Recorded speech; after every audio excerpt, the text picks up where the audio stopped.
Площадь Свободы в Сухуме с утра заполнена детьми, родителями и школьными автобусами. Сегодня 101 абхазский школьник отправляется в знаменитый Артек, один из самых престижных детских лагерей России. Для многих из них это поездка мечты. В этом году путевки в Артек получили лучшие ученики Абхазии. Победители Олимпиад, активисты и спортсмены. Одна из них – Владислава, ученица 11 класса из Тхуарчала.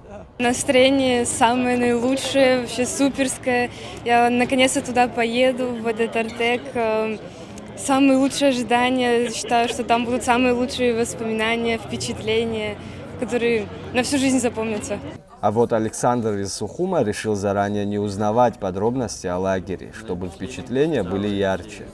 Ничего не читал специально, чтобы новое что-то познать, что-то увидеть.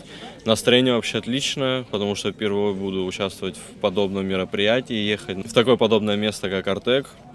Представления хорошие. Ожидания тоже, в принципе, хорошие. Надеюсь, хорошо время проведу там. В этом году квота для Абхазии была увеличена втрое, благодаря договоренности с Министерством просвещения России. Теперь сотни абхазских школьников смогут посещать не только Артек, но и другие лагеря, такие как Орленок и Смена. За прошлый год Артек посетила из Республики Абхазия более 100 детей, а сегодня мы уже единовременно отправляем такую большую команду, и в течение года наши дети будут ездить в эту замечательную страну детства, будут получать новые знания, завоевывать новых друзей, добиваться новых результатов и в спорте, и в различных предметных знаниях.